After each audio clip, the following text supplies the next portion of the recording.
First of all, I don't know. I'm glad you guys are all okay, but I've never seen anything like I saw this morning. So I hope everyone's okay.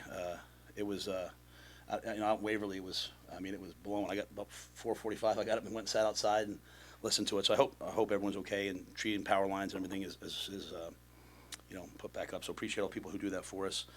First scrimmage today. Obviously, I'll answer all those questions about it. Great first scrimmage.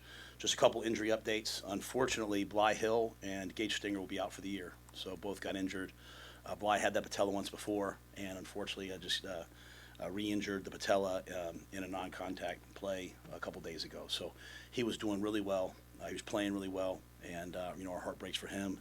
And Gage Stinger, just the heartbeat. The epitome of what it means to be a Husker, a leader on the team, just a grinder and a guy that was going to play a lot of football, especially on the special teams for us. So hate that he also hurt his knee as well. So very, very, very unfortunate.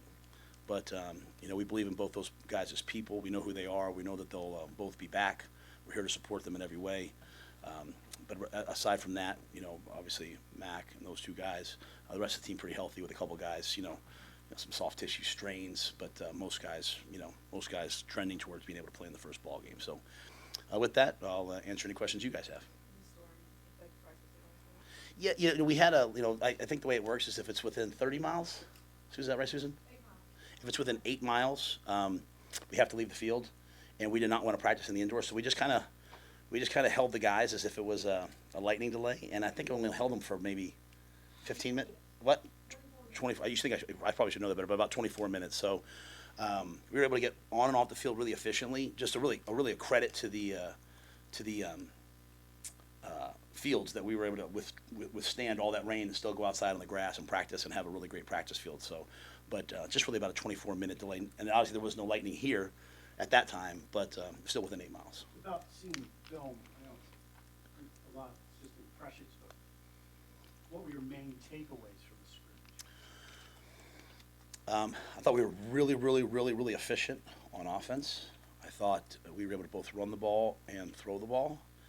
The one caveat to that is that when the quarterback's not live, sometimes guys are blitzing and running by, and I'm saying stay off them. So, to stop a guy like Dylan, you're going to have to get to the quarterback and affect the quarterback. So there's probably a lot of plays where, guys are blitzing, they have to pull up. And I just think on defense, a lot of good things being done on defense. I just think we have to continue to tackle. We have some elite running backs, and it's really hard to tackle those guys. And so our tackling is something that has to improve based upon we did a Wednesday short yardage live period and today's live period, and we just need those reps. It's the first week of tackling. We're gonna have to really improve that this week. You think about it, really 5 more practices till training camp is over, and 9 practices until we start game week. So when I say over, like next Saturday, kind of as you get in the next week, you start a little bit of game planning for 4 days and then game planning full out. So we have a real sense of urgency, and I think tackling is probably the main thing. And then we got some punt, we got some field goals. Really pleased with the field goal operation today, and it looked like the punt. I've never enjoyed punt periods in my life, but it's my favorite period of practice right now. I just could watch Archie punt all day. I've never seen anything like it. So it's like watching a YouTube short. I mean, the guy's amazing. So what he does. So I used to walk over the O-line during punt period, or kind of stand to the side. Now I'm out there like with popcorn because it's really a fun thing to watch. I hope we don't punt a lot, but when we do, it'll be fun. When you say he's amazing, is it because of the distance and accuracy, or just the fact that he's can do it with both feet, or what specifically amazes you about him? Okay, so think about this. We're going to go to Arrowhead Stadium and play at 8 o'clock at night with a kicker who can kick with both feet and kick all the kicks. It'll be the first ever football game he's ever played in, I believe. He's never played in a football game before. Now, he might come up and say, no, I played in – to what Eck told me last night, I knew he was at Pro Kick or whatever, is it Pro Kick? Someone wrote a story about it, right? Pro Kick? I don't want to make sure thank you, Pro Kick. But he's never played in a game before. It'll be his first ever football game. I mean, and he knows every player on the team's name. He's 18 years old. He left his country. He left his family to come here to play a sport he's never played before. There's not a guy on the team that doesn't love him because of his personality, not just because of what he do. So I think, Mitch, it's a multifaceted thing. He's one of the coolest dudes around. He's got so much juice. He's one. Sometimes I'll say something. A lot of guys are like afraid. He'll come back at me with the most witty retort, And then, you've seen before when we do, like, when we did Chasing Three last year, we'd have, like, talent shows and guys get up and sing. Well, the one team meeting, I wasn't there. We had the head coaches meeting. Susan ran it, and he got up and he sang Piano Man. And it's like, the guy crushed it. So, like, he's just, like, the most interesting man in the world to me. But I think what's cool about it is just what he can do. And the system. Like, we've got athletes out there. He's rolling left. He's rolling right. He can straight punt. He can directional punt. He can banana kick, as I said last time. So there's just a lot of different things. And you can see the guys back there catching punts. Jacory, Mozee, Caleb Benning, Andrew Marshall. I might be forgetting one, but those guys are having to catch all those kicks. So I think we're going to be way better. And we haven't even introduced the south side of the stadium wind yet. So I think it's going to be a really interesting dynamic. How's the tackle battle, particularly the left tackle battle, shaping up in your eyes, Pritchett and Gunner?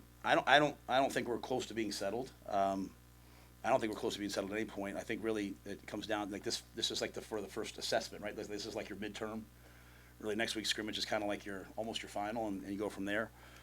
Pritchett's doing a really nice job. Gunner's doing a really nice job. And as you know, at the other side, like if they're the two best tackles, we'll slide one over to right. So it's really a four-way tackle battle with some other guys fighting to get in too, obviously. But Turner's getting more and more cleared every day. He was able to do the most amount of practice. Now, he couldn't scrimmage with the most amount of reps yesterday that he could do in terms of some of the things he could get involved in.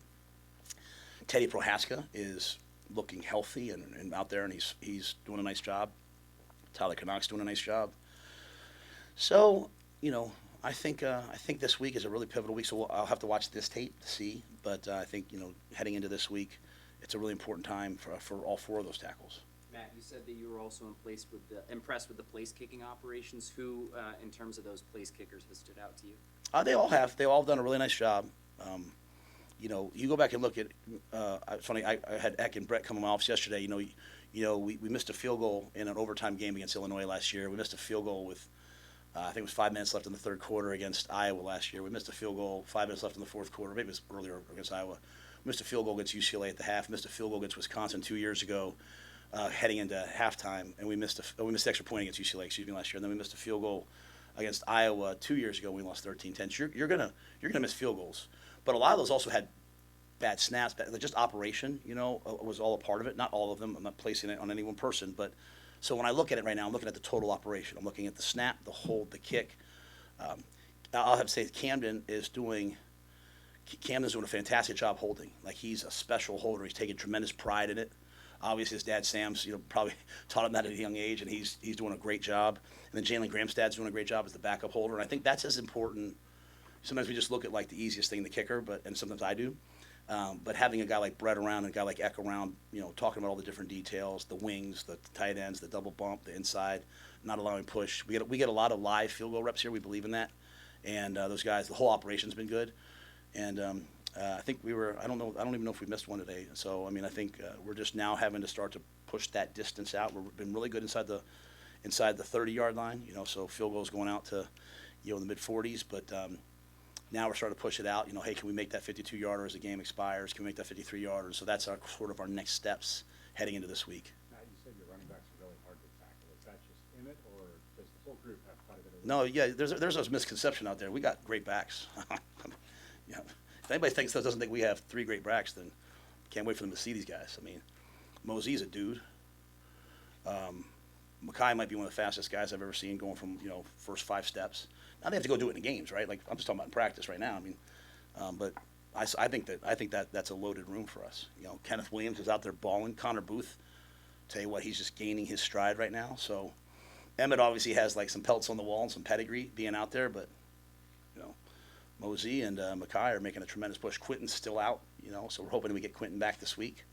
But those other guys have just raced ahead.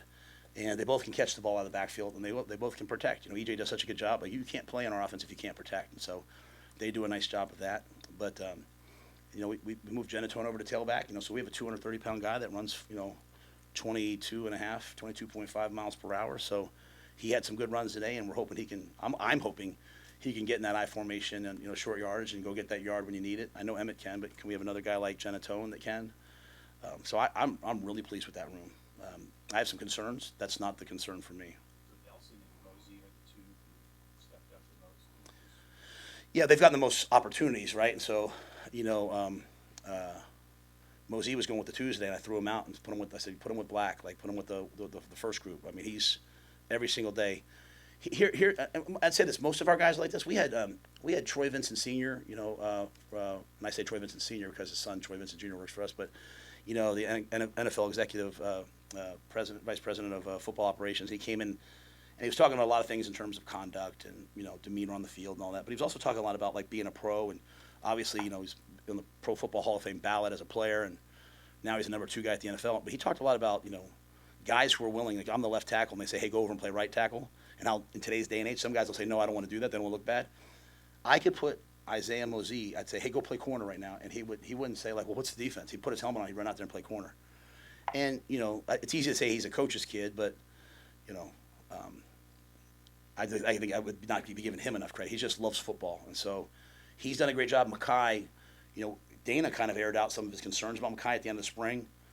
A credit to Mekhi's parents, they are wonderful parents who they don't make excuses. And Mekhi didn't make excuses, and from the spring till now, the jump that he's made like off the field in the classroom. He's a wonderful kid, but you're young, going to class he's handled everything like a pro all summer, and he's playing great right now. So I think those are the two, and then you have Kenneth, Connor, Vincent. Those guys are also playing at a really good level. Since you're talking about Isaiah, can you circle back and talk about Jamar and what he's brought to your program over the past year, and especially opening the season in Kansas City with as much attention as you paid to that city since Jamar got here? What kind of an impact has there been, and what do you think about like the fact that you're playing in that town?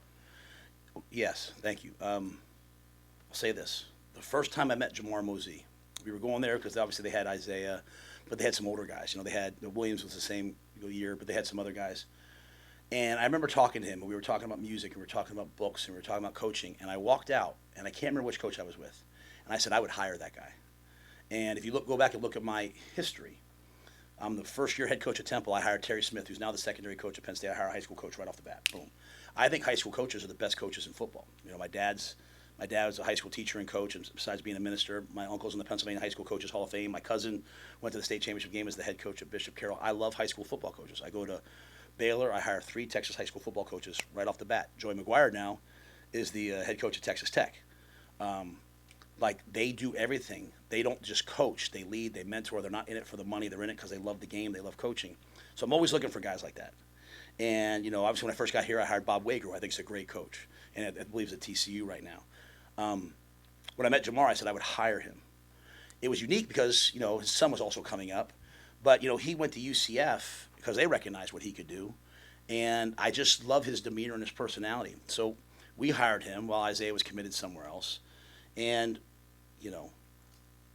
since the day he's been here, obviously he has a tremendous ability to help us in recruiting. He's also a really good football coach. He's been willing to move around multiple positions. But here's what I want to say. He came and he spoke to our team the other day. So I give coaches a different chance to speak to the team in the team meetings. They don't need to listen to me all the time. And it was probably the best I've ever heard a position coach talk to the team. It was mesmerizing. It was absolutely mesmerizing. We had Jerry Madelon with us, who was doing some media training. Jerry's 30-year producer at ESPN, 7 Emmys, now an NFL network. He started working with me at Carolina to help me as I was under the gun in Carolina, and I just things weren't going well, and so he works with a lot of guys who work with me in terms of presentation. So I brought him in to help our players, or do every year we do media training, and he sat in the back and he was like, oh my gosh, who was that? So it would not be doing him a disservice to say, well, Coach Mozee's a great recruiter, he's great with the guys, he's great at everything he does. He has one role right now. When I got up, and I don't want to embarrass him, but I want to embarrass him. As I walked up, I said to the guys, because he talked about, Mitch, hey, this is my role right now. But someday I want a bigger role, but I'm going to accept this role and attack this role. I said to the guys, I said, does anyone doubt that he'd be a great college football head coach? And every kid was like, yes. Because our job is really to have a vision, to put it into place, to communicate with the players. He's amazing at that. Kansas City is a really important place for us, out into St. Louis. I have, when I got here, a lot of the Kansas City high school coaches had talked about how we hadn't been there for a while. I have to give a lot of credit to Bill Bush. Bill Bush opened that back up, so he went out, he got Jaden, he got some guys, and a lot of coaches said, hey, it's great to have him back. We started going down. I would fly down and speak at a clinic.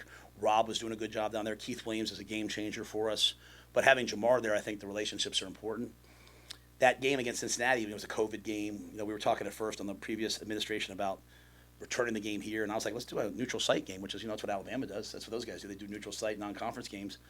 I wanted St. Louis or Kansas City. It wasn't available at first, Indianapolis. And then when Troy came in, he found a way to make it happen. So there's nothing more important to us than Kansas City, St. Louis, those areas in recruiting, right? It's so close, it's drivable. And I think Jamar lends a lot of credibility. But also, not even as a coach, the fact that his son is here and the experience that his son is having, as a father, he can talk to other people and say, hey, look, my son's growing. He's developing on and off the field. So it's a pleasure to have him. But I just want to make sure I say this again. The very first day I ever met him, I said I would hire that guy just because of I could tell what he's made of and the character that he's built of and the way he sees coaching young people. Do you remember when that was? It would be, I can't go out in the spring, so it would be the winter when my first year when I was first here, like the first winter that I went out. And so then you fast forward to the next winter, and then then he went to UCF, and then I kept talking about a job, and then once they changed the rules where, there were no limits on position coaches and who could recruit and all that, it just made it worthwhile to go get him and obviously guys like Keith and some other guys who were able to expand the rules. Really efficient on offense, you said. Of the quarter- Did I say it 4 times? 4 or 5. We'll watch that tape back. What the quarterback picture looked like there. Yeah, I mean, I thought Dylan was excellent. It's scrimmage 1, so we'll have to continue to grow. But I thought Dylan was excellent in the situations. He's been really good all camp. Jalen Gramstad's doing a really nice job. He knows where the ball's supposed to go. He can throw. He gets the ball there. Jalen's also a really good athlete. He can run. He played safety, I think, his first year at his previous school, so he can move and run and change the pocket. Really pleased with TJ Lateef. For a young player, you can tell he played like big-time football, and you can tell he's been coached because not many things rattle him. A lot of things with the young players, can they handle the frustration of not much affects TJ, and then you could just constantly see Dylan pouring into TJ while he's out there. Like TJ scored on we have a play that we run, and one of the options is the quarterback running the ball, which is kind of like one of those things that you say is an option but never really happens, and TJ did it, and Dylan went nuts for him. So they have such a great relationship, and then Marcos and Luke doing a really nice job. So I think the quarterback room has done a really nice job of everything that they're doing. And I think one of the biggest reasons why is Dylan does things, non-physical things at a really high level, makes the check, reads the defense. He's lucky he has John Butler who walks him through, hey, this is what we're doing, right? They have a great relationship. John Butler's one of the smartest people I've ever been around in my life. He's brilliant. Sometimes brilliant people can make things very complicated. He doesn't. He's able to simplify it, but he loves talking to Dylan. And so they're kind of it really is like a chess match between the two of them. And but as a result, what Glenn has not allowed, he doesn't allow it to be well, that's just Dylan. No, that's the quarterback at Nebraska. So Jalen, you better do the same. Better make the same checks. Hey, TJ, you better flip the protection. You better know when you're hot. You better sight adjust. So it's not just like a Dylan thing. It's a quarterback thing. But the great thing is Dylan's just sprinting and leading the way, and the other guys are having to catch up. If they didn't see Dylan doing that, we would probably be much more remedial. But they see Dylan doing it, so as a result, they all want to do it. So I think we're doing really nice things in the quarterback room. When you're picking guys on the back end of the defense, how do you balance, obviously, having the skill to play there, but also their ability to communicate and chemistry with that? Yeah, I mean, I think playing defense is really, really simple, right? It's about playing really hard with shocking effort, being really physical, having the courage when the ball's coming at you not to panic, but to trust your technique and trust yourself, which is a really hard thing. It's about knowing and doing your assignment. And when you think about coaches always say the word execution. We define that for our players, man. It's number one, knowing and doing your alignment and assignment. Number two, it's utilizing the correct technique correctly. Coach tells you to step and replace or backpedal, do that. It's about making high-speed decisions, and that's where we all get lost. We all go to as coaches, we all go to rivals. This kid runs 4.3, this kid runs 4.4, this kid runs 4.5. But who can tactically, not technically, who can tactically adjust to what they're seeing and make the right decision? We can't rep everything, so who can think properly? Who has situational awareness, football intelligence? And then finally, who can win in the winning moments? If you don't line up right, I don't care how talented you are. And if you line up right, I lined up right all the time, I couldn't win the winning moments. That's why I was on the punt team, not a starting linebacker at Penn State. So there's this continuum. Sierre and Andrew Marshall have been the starters at corner with, Marquise, Malcolm, and Deshaun, who played a ton of football for us. Sierra, Marshall, but they practiced every day, and they got a little tight at the end of this week. So we put some of the young guys out there, right? Especially with Bly out, we put Amari, we put Donnie Jones, we put Jeremiah Charles, who I think is really coming on, and several other guys, and we've been playing them out there, and so we're just trying to build the depth, build the level of play. You can be a backup 1 minute and the start of the next. So, but I do know this, in the secondary, it's not really necessarily always your talent. It's the things you talked about. It's your execution. It's your communication, which is part of execution. It's knowing what to do. Last year, we gave up too many big plays, and we gave up too many big plays after a first down. So, like we'd give up a first down and something would happen. And, you go back to Illinois, you go back to Indiana, you go back to USC, gave up early touchdowns on deep balls that never should have happened, right? A guy just not really playing the way, we want to play. So, I think that dependability is as important as anything, but we do like the depth, and I think a lot of guys are coming on. Guys on the D line, besides kind of that core four guys we always talk about that are. Who are the two of the four? Like I guess with Keona. Judy, Keona, Lenhart. Yep, yeah, those four. You have the jack position, which is like Desan. Yeah. I think you look at that jack position, it's Desan, Willis, Jordan Ochoa, with Dylan Rogers making a real push right now. Really pleased with Dylan. You look at you talked about, Riley, you talked about Keona's having a great camp. You talked about Cam, I think he's playing really good football. Will is, Will has all the physical gifts. It's just his focus has been his motor. I'm really pleased with his motor. He's flying around, tremendous pass rusher, tremendous run defender. He's coming on. I think you have some guys making steps. You have, David Hufgun, Sua Lafotu, Mason Goldman, Ashton Murphy. Just a lot of those guys are just young until they're still trying to figure out, am I good or not? You're good. Go play. Right? You're good. So, and I don't want to minimize some of the other guys that are playing. Just I think we have a lot of guys that are battling to get in the rep rotation. We're not going to be able to do like we did last year and play Ty and Nash.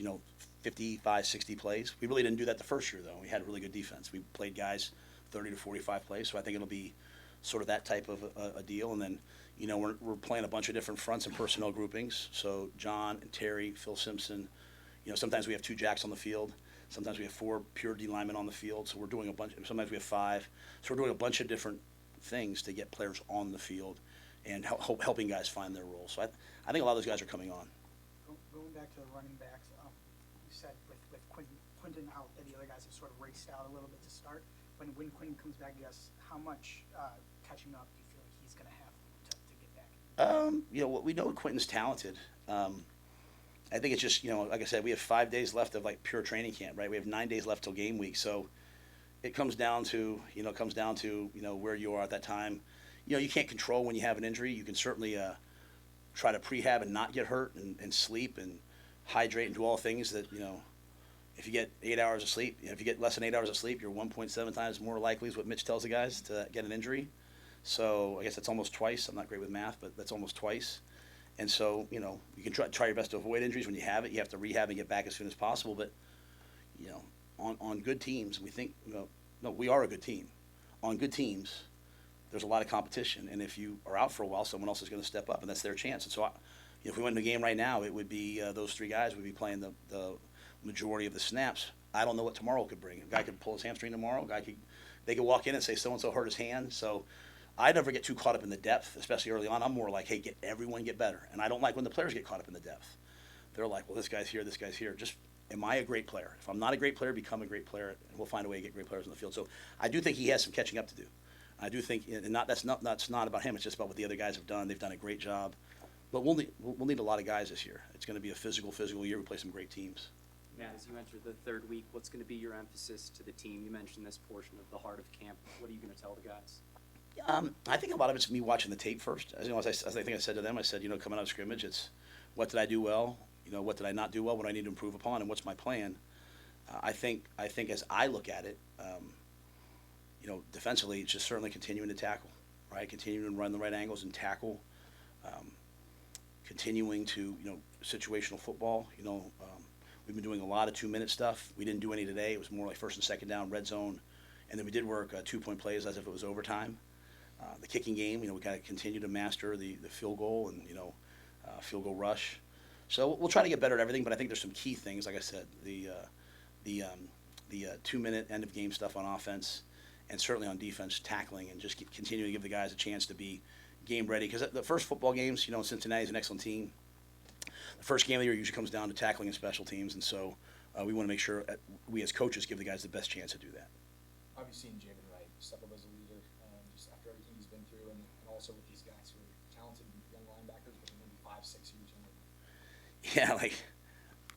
I was we start off in the mornings like special teams on the field, and we have that huge screen. We're blessed with the facilities we have, and so Eck does a meeting.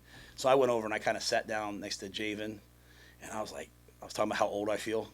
They got me working out in the mornings. And I was like, I thought when you worked out, you're supposed to feel better. And he was laughing. He's like, Coach, I said, man, you look at you. You're going away. You're 5'6". He said, oh, Coach, I'm on year 7. I've done 2 college football careers. I used to watch every player's press conferences. I don't have the time to do that anymore. But I used to love to hear what the players are saying. 'Cause if they're saying what I'm saying, then I know we're resonating, right? If they're saying something different, I know I either have to adapt what I'm saying or speak differently. I certainly don't tell them what to say. I just, from them, they tell you the truth. I just don't have the time to do that anymore. But when Javin's on, I love watching him. Like that smile, that beam, he's a amazing guy. And it was a year ago, right around now. I was sitting there, his dad Toby was in there in the room. He was in there. I was in there, and we were all crying, right? And it was like, man, maybe we'll have a chance to play against USC. And credit to Dr. Mathiasen and the doctor in North Carolina. I'm so sorry I don't remember his name. He's the one who did Trey Smith. To have a chance to get him back last year, and then, I think he's just doing a great job. But when you talked to you guys yesterday, that's the biggest thing. Is so often our kids are playing football to please people, to take care of somebody, to get something, and that just puts an amazing yoke on you, a burden on you. And Javin's playing on borrowed time, right? He had to take it from them. He's playing for the joy and passion of playing, and so that's infectious to those guys. I think for me, the pressure of this job. Not Nebraska, of being a head football coach and of feeling like, man, I walk in the building, there's 100 people every day, staff-wise, and there's 120 players that are depending on me to do a good job. That can make you start to walk around like this. But if I can connect to the joy and passion of being out there, and it's sometimes it's adversity that brings that out for Javin. When they told me Mac tore his ACL, I walked into Drew's office and he was in there on the phone with his dad, and I just sat down in the middle of practice, put my arm around him, and we didn't say anything for 10 minutes, man.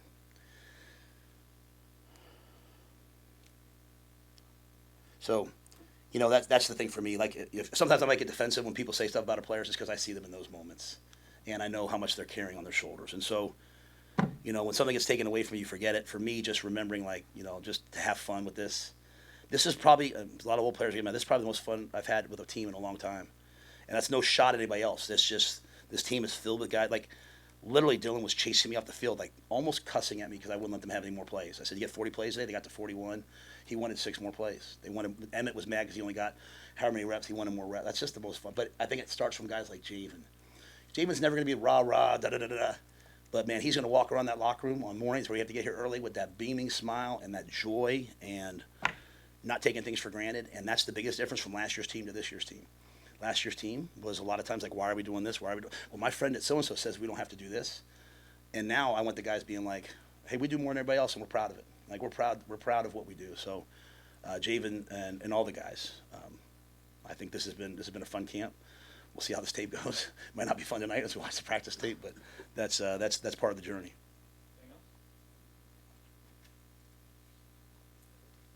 Thanks, guys. Just here, buddy.